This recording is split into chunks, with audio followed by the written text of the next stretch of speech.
Hello, everybody. We welcome you to this edition of News You Can Use. I'm your host, Thera Martin Milling. Glad to be with you once again. And we thank you for welcoming us into your home or to the gym, or maybe you're at your place of work right now, wherever it is that you're checking out LaSalle TV, channel 56 on Comcast, channel 36 on Verizon Fios. We thank you for doing just that. Today on the program, we are dedicating the whole show to tell the story of Kevin Brinkley. Kevin Brinkley is a young man who is from the city of Philadelphia who unfortunately has been incarcerated since he was about 15, 16 years old for a crime he did not commit.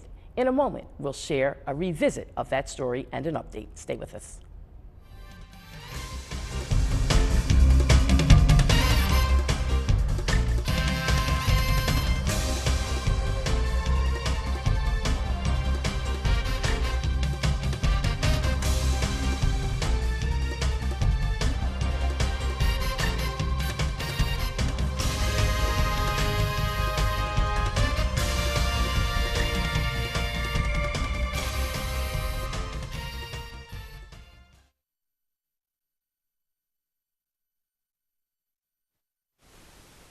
TV, channel 56 on Comcast and channel 36 on Verizon Fios. I'm your host, and I'm glad to be here today and thankful for this opportunity to revisit a story that we don't want people to forget about in Philly. We don't want people to forget about it in Pennsylvania. In fact, we don't want people to forget about it around the nation, because too often we're hearing this story of people who are incarcerated for years, and they're innocent.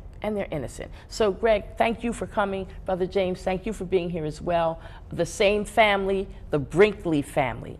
And Kevin Brinkley is your cousin. My nephew. Your nephew. Yeah, he's my nephew. And he's been incarcerated here in Pennsylvania in one of our state prisons for? Close to 40, he's approaching 40 years. Approaching 40. Yeah, thank you for having us. It is something, this crime occurred back in 1977. And we vowed then never to give up, and we haven't. A lot of things have changed family-wise, but the one thing that remains is that Kevin is still incarcerated. Just to give your listening audience an update, because this was covered locally by all of the major stations, and it's been a national story. Back in December of 1977, in the Strawberry Mansion section of the city, 32nd and Arlington to be exact, there was a gentleman who was engaged in the egg delivery and poultry business, and he would go around and sell people his goods, his goods and services. Unfortunately, one of my nephews, Kevin's younger brother, went to rob the gentleman, and it eventually killed him. They had a gun, him and another person. The police automatically, for whatever reason, started zeroing in on Kevin as a suspect. On December 25th, that Sunday, there was a dinner at my mother's house, and Ronnie, his younger brother, came up to the house. But at this point, it happened in an area where we grew up at, Strawberry Mansion section. Yes. So someone came up to say, we had a word on the street, the cops had Kevin, or was zeroing in on Kevin, but that Ronald, his younger brother, was the one that committed the crime. So almost immediately we knew. Myself and my brother, Michael Brinkley, when Ronald came up to the house for the Christmas dinner, we actually went to go talk to him. And at that point, he immediately told us it was him and another gentleman by the name of June O'Brien.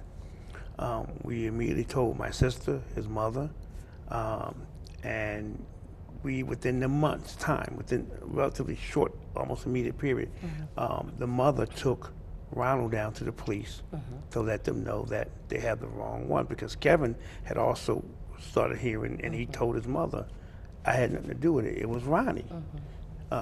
So when my sister took him down there, took him down to the police station, the police stated they gave Kevin a lie detector test. We don't know. But then they come back up and claim that he lied. So, I'm sorry, they gave Ronald a lie detector test, and came back and told my sister that Ronald, the younger brother, lied. 15 years later, we didn't find out that wasn't true, that the test was actually inconclusive, And we found that out. Oh, and then Kevin asked for a lie detector test. They refused to give him one. Now, why that's important is because lie detector tests can't be used in the court of law, but it is an investigative tool that the police use to either add or subtract and facilitate their investigation. But what was important was the police told my sister that Ronald lied.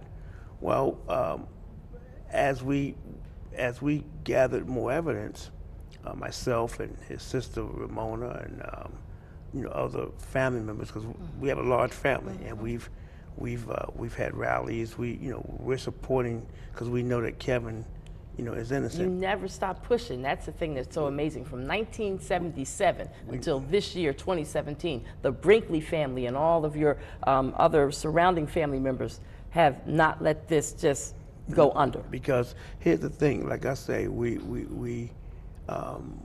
Ronald did is not characteristics of the teachings and the upbringing of my family at all. And so, unfortunately, a good man, a father, a loving husband died.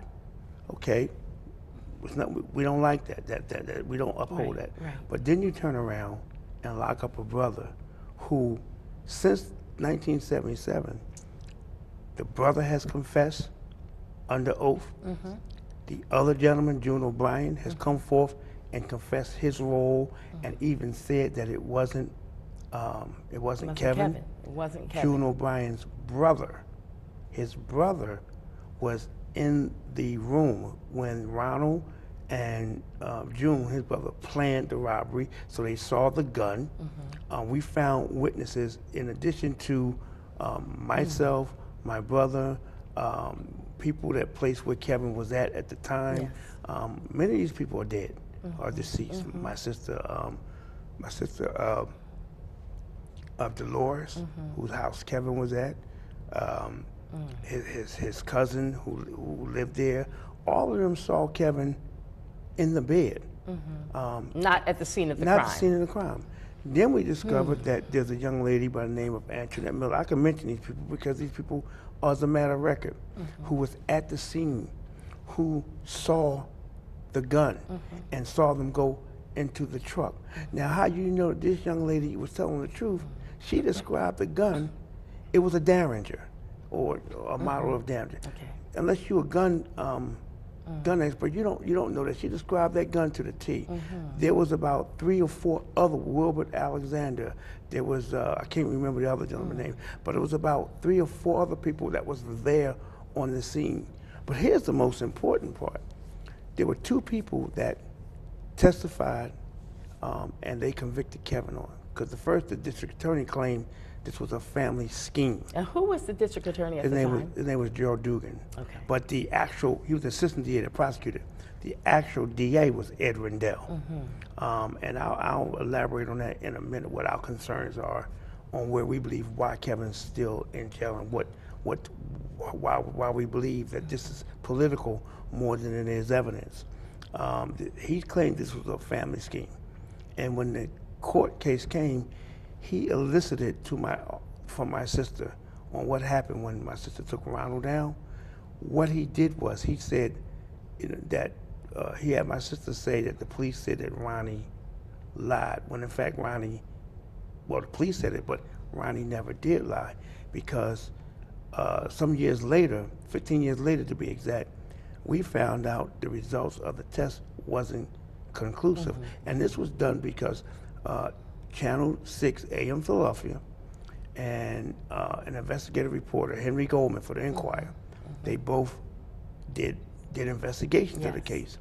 And part of the deal was that one station would give one brother a polygraph test, and the other would give totally separate results. And they had to sign an agreement that whatever happened, and they both passed with flying colors. And the gentleman who was a state police polygrapher, Earl Kane, the Channel 6 guy, said there was no doubt in his mind that Kevin and Ronnie both were telling the truth. But the reason why, and that's the first time we found out it was inconclusive, that it wasn't a lie, as the police said. But it gets more interesting. because we didn't know until Adrian Williams, who was one of the witnesses, it was two prosecution witnesses, Johnny Schofield and Adrian Williams. Adrian Williams admitted under oath and on AM Philadelphia, it's documented, that the only reason she said it was Kevin was because the police was threatening to charge her brother.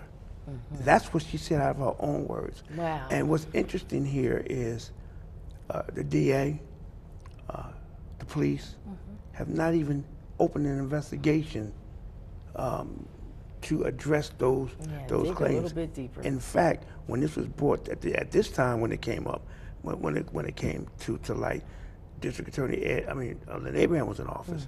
She ridiculed all of the witnesses, all of the evidence, and even her own witness.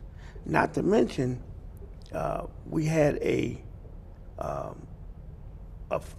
informant come later on at another proceeding and state that he knew what had happened and that Ronald had confessed to him, and all of that. But it's funny, the courts did not believe this confidential informant, but they used this informant in all the other cases to put people away. This is a story and a story on top of a story. Yes. As we listen to the current fate of Kevin Brinkley, and believing that this man is going to get out, that he is going to get his freedom. And after almost 40 years, you're on the cusp of 40 years incarcerated. My God, it just seems like it's past time to let him have his freedom. We got to take a quick break, but when we come back, James, I need you in the conversation. James represents the young part of the family that's going to keep carrying the spirit on even after Kevin gets his freedom and comes home. There's still yet more work to be done around this whole prison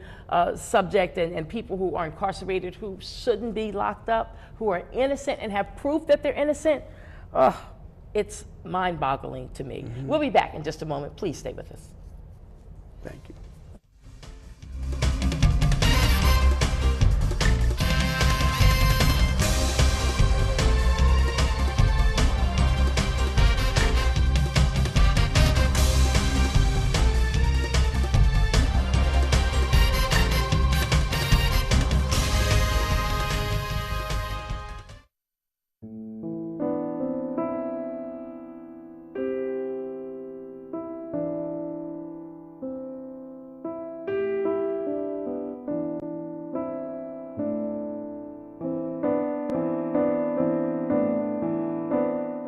I think that a healthy body image means that, you are comfortable being the best you that you can be.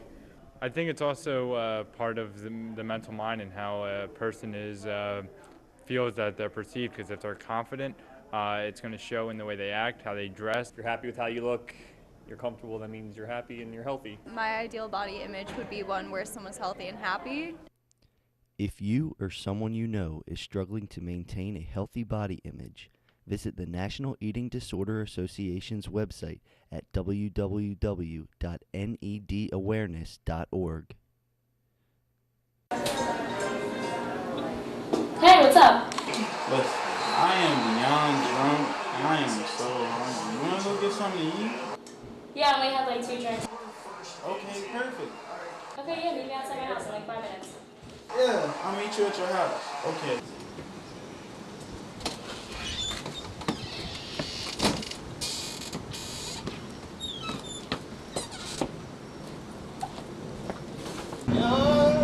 What's up, man? Come on, my God, you're so drunk. Just get in my car. Let's go. Whoa, you're swerving. I'm fine. You're the drunk one. I only had 2 cups. That's it. I'm drunk. I thought you were drunk. I'm not drunk. If I was drunk, I wouldn't be driving. It was just 2 beers. It's not going to do anything.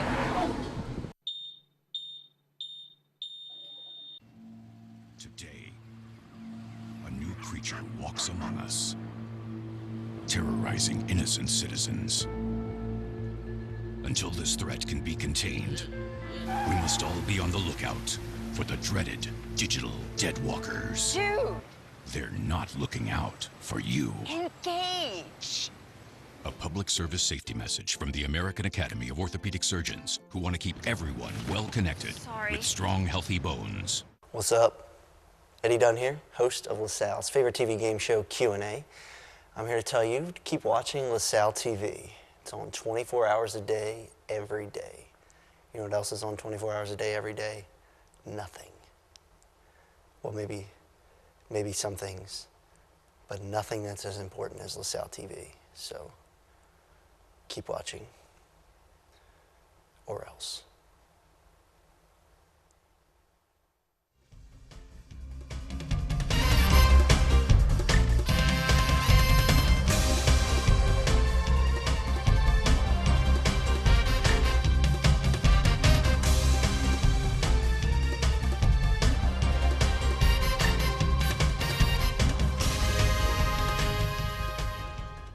And we continue with our program right now, News You Can Use. If you just stepped into your living room and turned your television on and you're at channel 56 because you have Comcast, or you're at channel 36 because you have Verizon Fios, and here we sit. Well, this program is called News You Can Use. I'm the host, Thera Martin Milling. Hello, and thank you for joining us. We're talking about a gentleman who is incarcerated. His name is Kevin Brinkley. He has been incarcerated for almost 40 years. It's going to be 40 years in a minute. And his family is heartbroken about the situation because he's innocent, and everybody believes he's innocent. He's passed lie detector tests and all of that.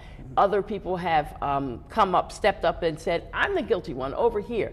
But yet authorities continue to sit on it like they don't even know this exists. So, Greg, we have another one of your members of the family here. Yes. You want to introduce him and let him jump in? Well, James Cade is my great nephew, and that's Kevin's nephew. He's part of we made a declaration from day one. And I'm sorry that my niece, who was with me when it first started, Kevin's sister, and his mother and his father, they all have since deceased. But she made that declaration, and we supported it, that we won't ever give up. Yes. And part of that, carrying that legacy on, is my nephew James. He's been wonderful. You know, James is the younger generation spokesperson, because hopefully I can see Kevin walk out, but you know, this story won't die with me. So James is Kevin's nephew, and he's part of the younger generation. And of course, you weren't around when this went down. You weren't even a twinkle in your parents' eyes back then, right? But you heard about this man who is your blood, who is your family. Yes. So when you first heard about this whole situation, I have a family member that's locked up, and like, what, they're trying to keep him for life or something? Like, what's up with the story? How did you take it all in? I always knew, you know, that I had another uncle and that he was away. I came to actually understand probably like the age of 9 or 10 when the family was working on the case and going back in and out of court. I would always, you know, go with my Mona and my Uncle Gregory, because I would always want to know what's going on. Why are they keeping them away from us? I didn't really understand the actual story at the time, you know, but as I grew older, I always read up on it, and I stayed with my Uncle Greg and my Aunt Mona to learn more of it, because I knew that someday maybe I would have to help the family, to get my uncle out of prison and prove his innocence. It's hurtful, you know, because I have a cousin that hasn't been able to spend time with her father, and I have other cousins, her daughter and her son haven't been able to spend time with their grandfather, all for something that the system made a mistake of. So I feel as though it's my duty to fight along with the family into proving my uncle's innocence and getting him out of jail, and hopefully being able to spend time with the rest of the family member that he do have and that he have come up with, because 40 years is a long time. Yes, yes it is. And my grandmother, who has since passed almost a month ago, her living dream was to spend time with her son before she went, and unfortunately she wasn't able to. I think it's always been a tragedy, but you know, the tragedy is only expanding. People have, when you ask us what are we going through, even when Kevin come out, it'll be bittersweet. Yes, it's we going to want be a him out. culture shock. 40 years away. And he's coming. When he left, he had his mother, he had his father, he had my mother, he had a lot of family members. He's not coming home to that. The concern that we have, because we believe he's coming home as a result of, he has his chance, because the U.S. Supreme Court ruled maybe a year or 2 years ago that because he was 15 and Ronald was 14, under the Juvenile Act, as juveniles, they should not have been automatically given a life sentence. They should have been placed in a position to go before the parole board because of their age. So as a result of that, the district attorney and attorneys around the country, actually, Pennsylvania has a whole lot of juvenile lifers that have to be resentenced. Now that could be either time served, the DA can agree to that, or that person, the prisoner, can go to court and ask that it be time served, or at least they have the opportunity to go before the parole board. Now, just because they're under this law or this directive, if you will, doesn't mean that they're going to get out. They can go back to court. They can say, make him an offer of, say, 40 to 45 or 40 to 50, and he either accepts it or he goes to court and then fight and have the judge resentence him. The problem with this with Kevin, now there have been some lifers that have gotten out. They've made them offers. So we go back in March and we're waiting for an offer from the DA's office. We go back in March. But one of the problems that we know, Kevin will not say that he's guilty. Right. He steadfastly says that he wants to get out, but that could be a hindrance if that's a requirement of the parole board for him to admit that. But I can say this, and I don't mind putting this on the record. I'm a retired correctional officer from Graterford. I understand how the inner workings of the parole system go. The one thing that Kevin's not going to say that, and I respect him for that as much as he wants to get out. And I hope that someone's looking at that, understanding the reality. This was never a family scheme. This man is innocent. But if that is a requirement for the parole board, because I've heard and seen in an interview where the head of the parole board says that's what they look for. Well, that's not going to happen. So we're prepared to respond appropriately because there's no requirement under the Pennsylvania statutes, and without any fair contradiction, I know that to be true, that if that's a requirement to let him out, then we're going to look at taking some legal action. If what their role is to make sure that Kevin's not going to come out here or any prisoner and commit harm, they have a right to do that. Kevin will say, he's sorry that it happened, because he really is. He didn't like what his brother did, didn't know what his brother was going to do, and certainly by what his brother did has cost him 40 years of his life.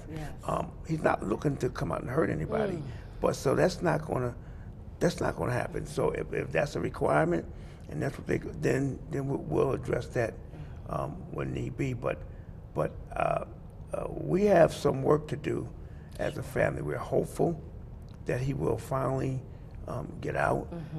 My concern is what life is he coming to.